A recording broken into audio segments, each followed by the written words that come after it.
Thank you for watching the forum. We are here talking about media today, and we have some awesome people that you probably don't even need an introduction for, but it's Carl and Linda Bott, and they are with KCNR 1460 AM.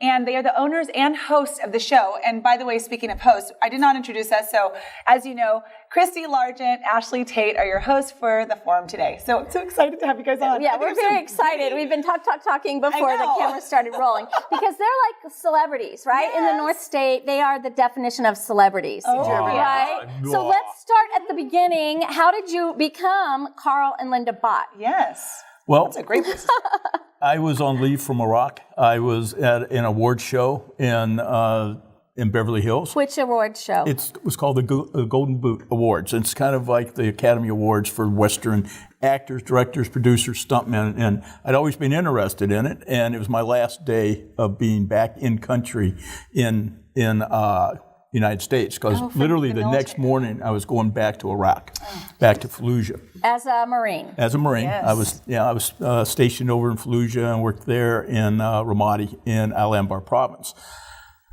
I was backstage. They asked me to lead the Pledge of Allegiance, and so I said, "Fine." I've had my uniform.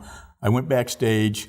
I saw this beautiful woman that was there, who was the producer backstage. It was getting everybody on, everybody off, and bringing out the awards.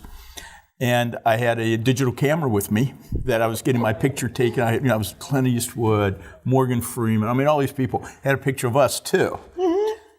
Literally the next morning, left, or I went back that night, in fact. And then like 3 weeks later, I was looking at the photos. I saw her photo. I sent it to the producer of the entire show. Said, "Do you know who this is? Do you think she'd like to write to a Marine?" So you never even talked to her that night? Did you notice him? I did. I have to say, okay. So how could you not? Well, I know. He came in with, his Marine uniform and all his medals, and I went, okay. So this is a fundraiser for the Motion Picture Television Fund, and it was the Golden Boot Awards, like Carl was saying.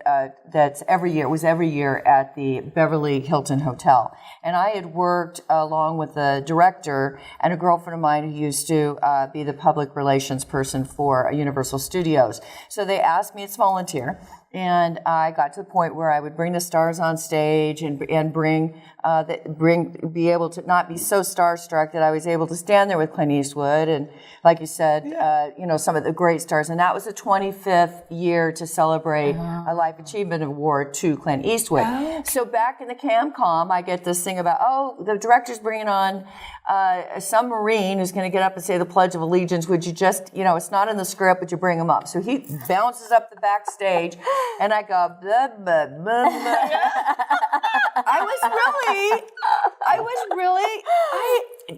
Big stars didn't do that to me, but anyway, so we got him out there, and I peeked through the curtains. You're never supposed to do that. So I peeked through the curtains. I'm like, who's that man? Yeah.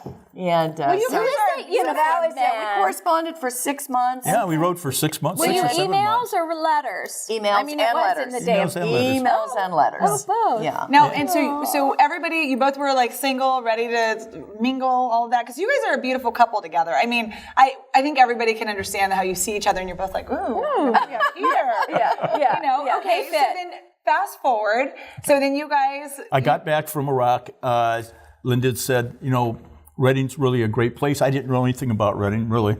And she said it's a great place to ride your Harley and it's veteran friendly. So I got back from Iraq and came up to visit, and I was met by the Patriot Guard riders. With the challenge coin right there at the Anderson Outlets. And what is a challenge coin? A challenge coin is something you carry that says, maybe from your unit. That's, mine, I was carrying a bunch of them with me, United States Marine Corps in Iraq and, the emblem and all this. So I was able to give each one of the men there that met me a challenge coin. And then after that, things just kind of, I moved my Harley up here. I rented a house. I knew he was serious when he brought his Harley. That's right. Brought the Harley up. And then just life went on. We got married 6 months later. Oh, wow. Yeah. That's how you, I got back in February. I'd been injured, so I couldn't get up to here. I wasn't released from the military until May. And we got married in January. Aww. January 1st. Really? Totally. Yeah. What a nice way to start the new Yes, year. it really is. Yeah, so that's how we met. that's a long ways from owning a radio station. Yeah. How'd you Well, I was doing radio, and I had come to Reading, and I was doing radio on another station in town. And Carl did a weekend show, and it was all on veteran affairs. So I would do Monday through Friday, and then he and I would help him on a Saturday show, and then. As things worked out, we ended up doing a morning show together, and then things happened through the other radio shows. It was corporate, and we just decided we really wanted to be the masters of our own ship. I love it. And we went across town, and we heard that Mike Quinn, KLXR, had a dark FCC license, and so we went to him and said we're very serious about purchasing this from you, and he's like, sure. Well, we put together a package. We got the funding, and thus we started KCNR December 14th. Build it from scratch. It was literally wires. It had been dark. It was another format. We had to empty out the studios. It actually had an engine. From an old Dodge was in our studio. In the building? In the studio. Yeah. We had to empty all that out of two of the studios. We built our studio. Literally, our engineer was crawling underneath the table connecting wires the first day. And in fact, when we said, "Okay, we'll be right back," we weren't quite sure. If we were going to be right back. And then now that's been 8 years. It's been 8 years. You have really built a thriving station, and you are known for the community involvement that you've allowed. It's just like, I've gotten to guest host a bunch of times, right? And I love it because you bring in people from the community, and you talk to them, and you find out what's going on. And what motivated that? Because not many radio stations do that. That was our business plan. That was, frankly, that was our business plan, to build a community radio station that allowed people to come on no matter what their beliefs, to have them come on our show, and we would give them the time, that hour, and sometimes longer, minus breaks, to explain their side of something. A lot of times you'll see a story in the paper or a 30-second sound bite. And that's not enough to explain. It's not. And as you all know, get to the heart of the matter. We want to we have everybody on, whether it's the Move On, Reading, or ACLU, or let's legalize pot, to Gun Owners of California, to the North State Militia, to that.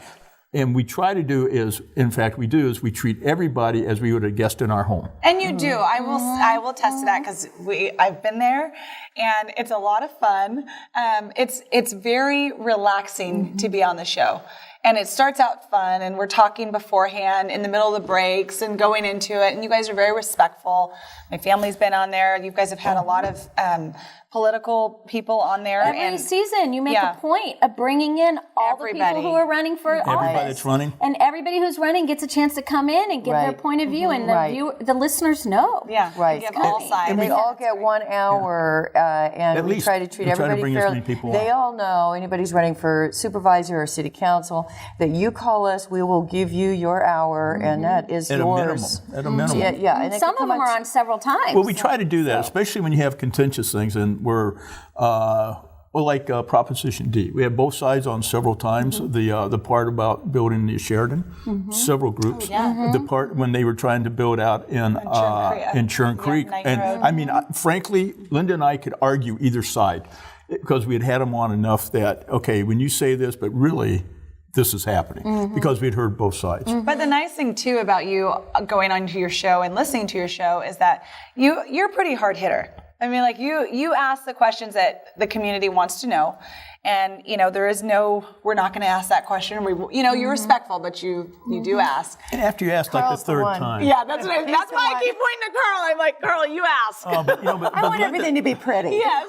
But see, how that works is Linda talks about them as a person, and you need to know the people out there as a person. Yes. Okay, you want to know their backstory, and then you can get into what makes you tick. Why are you here? Yeah. And Carl goes right into bed. He's been, because he's a colonel. Yes. So he has no problem with the hand going. But that's why you guys work so well together. Yeah. Okay, so I have to shift from radio to your singing career. Oh, wow. So tell us, she's an amazing singer. If you have not heard. Outstanding. You're Linda Bott and is it your group? Oh, okay. Lady Bott and the Bluebirds. Lady Bott and the Right. Bluebirds. Yeah, and you do all kinds of fun music.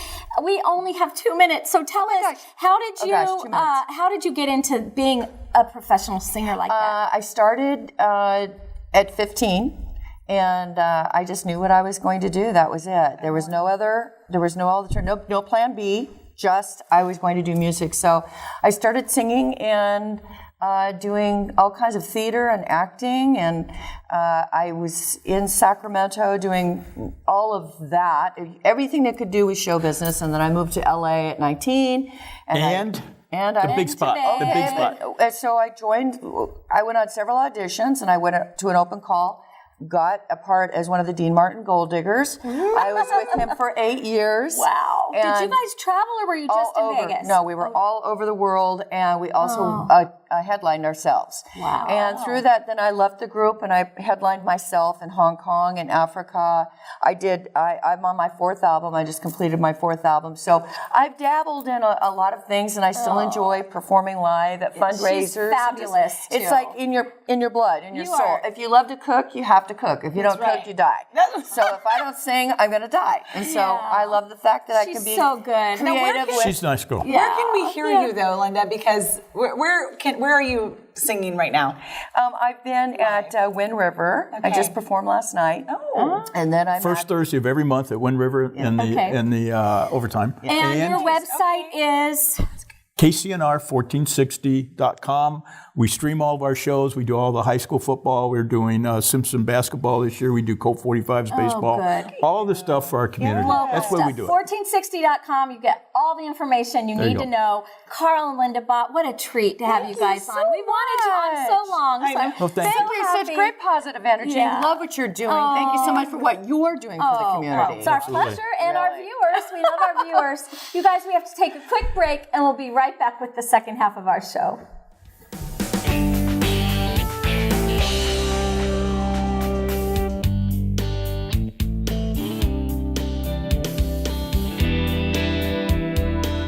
We are back, and we're continuing our trend of award winners, and we're talking with the Butte Humane Society Executive Director, Katrina Woodcox. Hi. I'm so excited to have you on.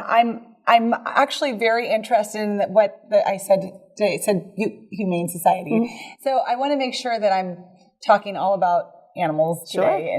And if not, I'll bring you back to it. You're going to bring me right back? Okay, because I do want to hear about the awards and stuff, because this is such a huge thing. Tell us what the awards were that you were... Well, there's a weekly newspaper that comes out, the Chico News and Review. I think there's a similar one.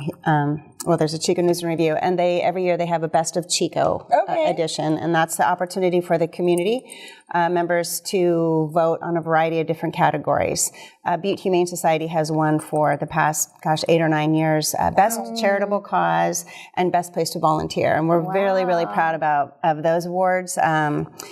It is the best place to volunteer because you get to help cats and dogs, and it is a great cause. So, can you give us a little history about the Butte Humane? Sure. We are 106 years old, believe it or not. Yes, we are. So we've gone through a lot of different changes and growth, but we are 106 years old, advocating on behalf of helpless and homeless animals.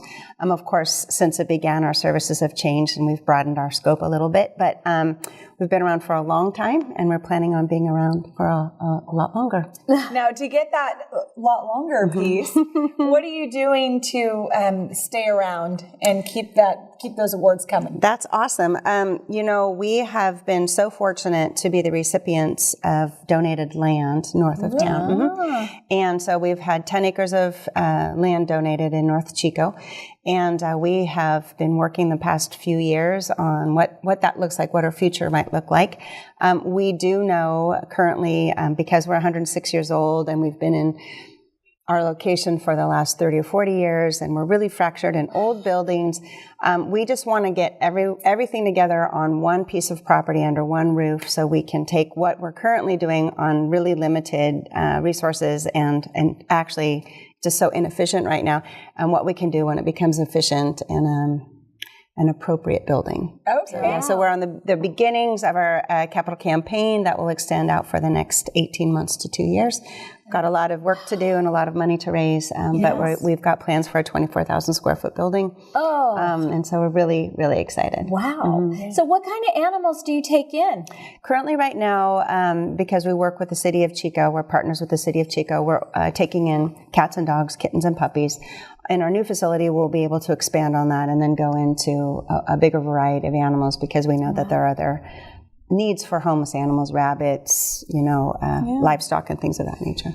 So you said 24,000 square feet? Wow. Okay, so what do you have that large of a homelessness issue for cats and dogs? Absolutely. So the way we work now, we have 3 different locations. So we have an adoption center, we have an administrative center, and then we have actually a spay-neuter clinic. And so basically we're going to be taking all of those and then adding in an actual humane education building to that mix because we do a lot of humane education in the schools. We also do adult humane education. And so we'll be able to take all of our services and our programs and put them under one roof. In answer to your question, yes, there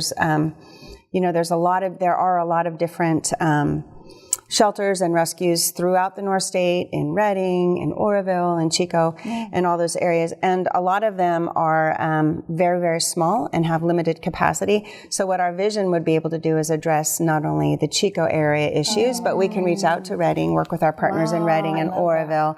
And if they have animals in limited space, we'll have the ability to take them on and then further reduce euthanasia rate, not just in Chico and, the Chico community, but really expand into Butte County and then our neighboring counties. So you mentioned the education piece. What does that look like? What are you doing? Super cool. So obviously we have children love animals, but what our approach on humane education is to really instill a giving heart in children. So we really want them to, it's a really easy connection. Children love animals and animals are great with children and it's fun. It's an educational component to teach safety around animals, to teach responsible ownership of pets to children, but also to get them involved in giving back to their community, supporting a cause. And so our philosophy is whether they grow up and they continue to support a humane society or an animal rescue, or whether they want to get involved in breast cancer awareness or AIDS or, MS or whatever, that we're instilling that giving heart in children. And so we really want to promote that through humane education. We visit schools, we have tours and field trips, but our actual humane education building will be very cool because we'll be able to bring classrooms in, have educational classrooms, and do a lot of that work in-house. So it'd be like they could take a field trip, absolutely, and come and see the animals and learn about it.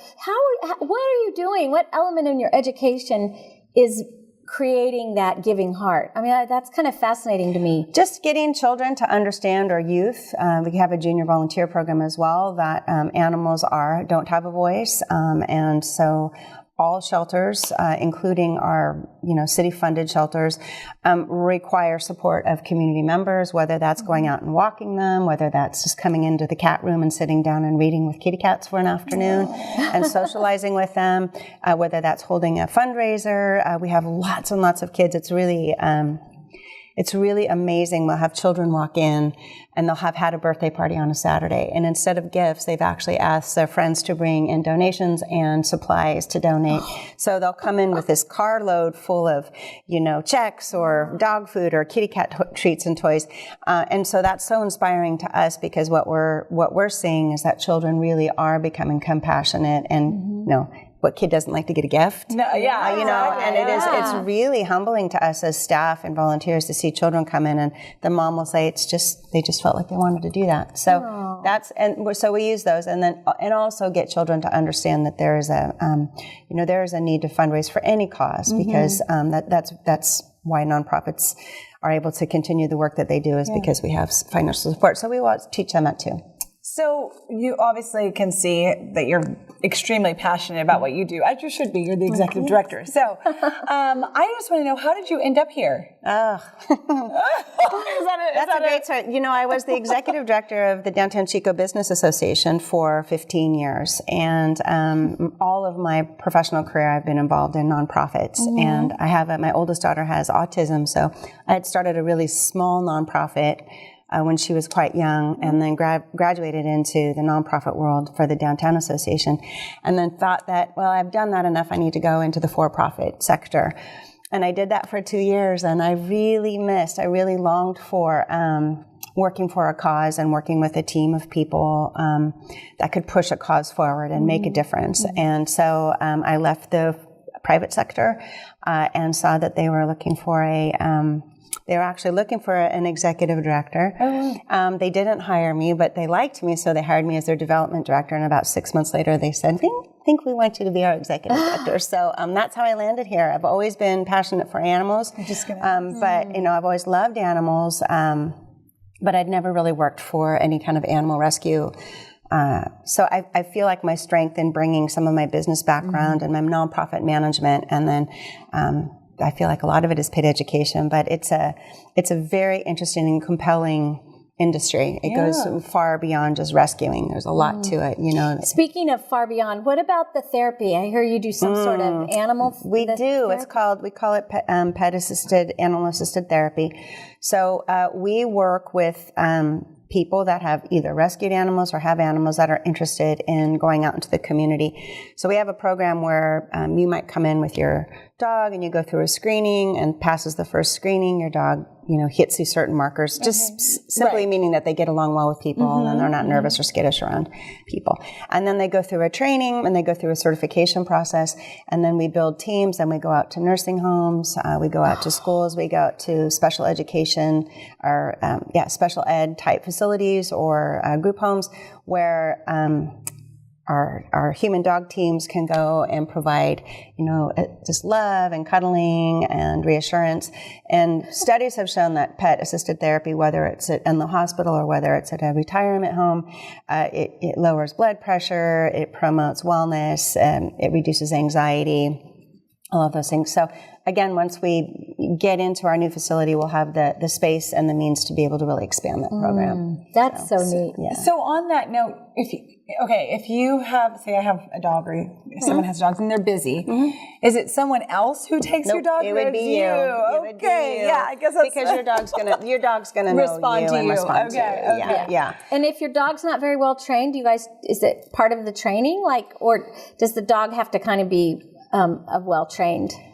Not necessarily really well trained. It has to be a people dog, and it has to be, the ability to sit in someone's lap or sit next to someone and be, and you learn in the process to read what your animal wants or doesn't want. Sometimes animals will go in like anybody and be excited and ready to go, and then you go, oh, it's time to maybe take a break. Right. So, because you can read them. Yeah, that's. Basic command sitting. Yeah. Those kinds of things, but nothing highly trained. Sitting is great, and they do it sometimes. Yeah. Just like my children. Yeah, exactly. Okay, so I heard that you have a thing called full service candy boxes. Oh. What is that? It's just another form of fundraising for us. We have, we're donated, 70 plexiglass candy boxes, and you'll see them in, like auto stores, or you'll see them in different retail stores. And so we fill them with candy, and, you put a couple quarters in and grab a couple pieces of candy, and we go around. We have a team of volunteers that'll go around and pick the money up. You used to see that a lot. I don't see that as much anymore these days. So it's neat that you're doing that. Well, and it's interesting because when that candy box is out, we hear about it. So, oh, really? Yeah, for sure. The store owner says, "I need more candy." So it's one of our, every nonprofit, for the most part, has a really compelling and wonderful cause, but we're all vying for the same dollar, really, especially in smaller communities. Right. So you have to get really creative, and you have to get kind of think outside the candy box, if you will, to kind of capitalize on what you can. And that's also a branding strategy of ours, too, to make sure that people see our brand and our image and associate. Candy. But you're also really lucky in that talking about animals, who doesn't love them? Right. And you have a very specific target because there are people who just really love animals and they understand them and they get it and they're going to give. Right. And then there are people who are like me and I'm like, yes, we have dogs because my husband wanted dogs, Yeah.